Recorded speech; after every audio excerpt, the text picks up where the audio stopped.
been another week, another Wednesday, and another sort of Bad Batch has just dropped. And this one was probably full of interesting detail on the state of the galaxy, but also on the fact of everyone's favourite clone commander, and the fact that Crosshairs is back. Yeah, spoiler alert.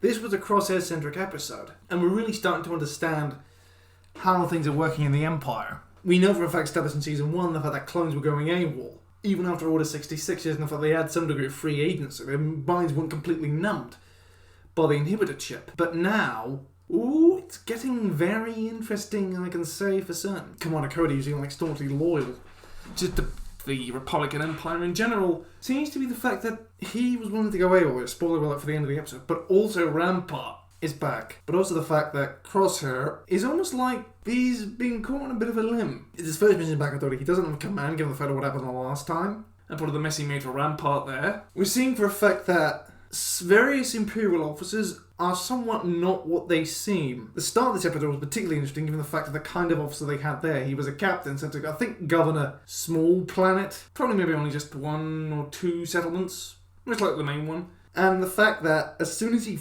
only had 6 stormtroopers, and he tried to take control over the planet, but the current governor told him basically to push off, and then took him hostage. That was interesting to see. And also the fact, you can definitely tell the kind of crop of officer that the Empire is sending to these assignments. This was clearly someone who probably had his commission through family connections or something along those lines, because he was completely in over his head in a combat situation. He was held hostage, and he pretty much, as soon as he was done, he wanted Commander Cody to kill the Gold Governor, just so as an example. And it just shows exactly what's happening. The reason, you've got Rampart, who is pretty much corrupt and very much concerned with his own career, and then you've got other Imperial officers who pretty much couldn't so much as even lead a tea bag into a teapot, than, say, engage in the complex matters of governing a planet, let alone that. So we're definitely understanding the attitudes that are coming. And quite possibly the beginnings of the rebellion. It's happening slowly but surely, because it all links together with the rebels, and the fact the rebellion was born quite literally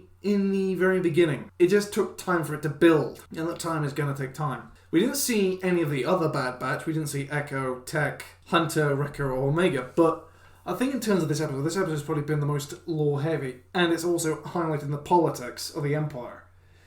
You've got one hand corrupt officers who are willing to do whatever it takes to get the job done and keep their records clean, to, well, pretty much someone who would never even have gotten there if it hadn't been for connections.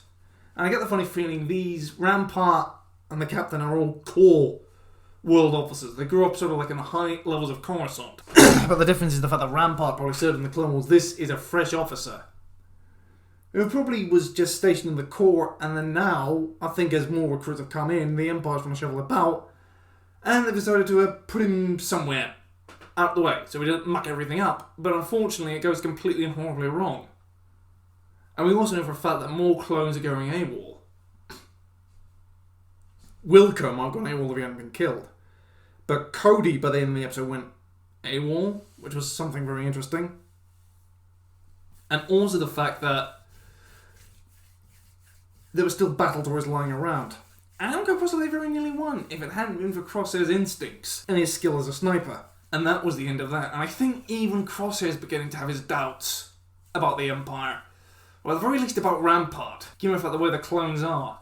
The clones have massive amounts of integrity and massive amounts of force modification. And we're seeing pretty much the first generation of Stormtroopers being deployed en masse for the first time. We first saw them in Season 1, and now we're starting to see the Empire is rolling out Stormtroopers everywhere it can. I mean, in the end of the episode, we saw pretty much a garrison of Stormtroopers, so we definitely have for a fact that Stormtroopers are cropping up more than anything else.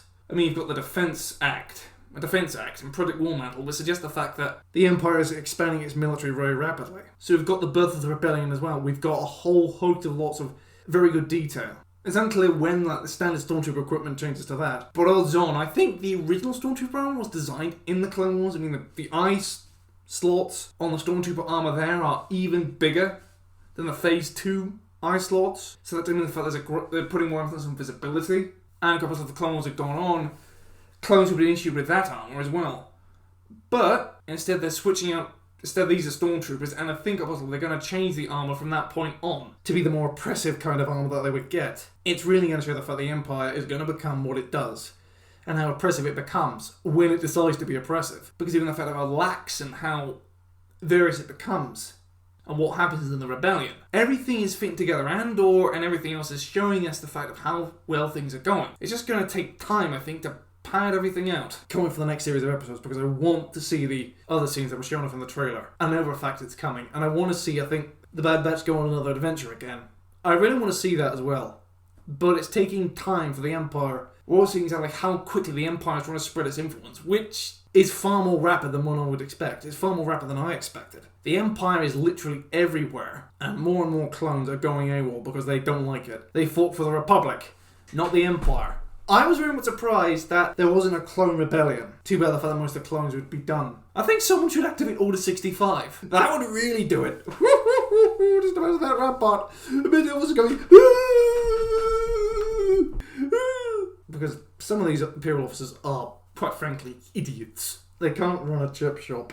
I mean, their first reaction as soon as is to stand behind their impressive clones and stormtroopers and go like, will you please die now? Please hold still, my soldiers want to execute you. You rebel scum!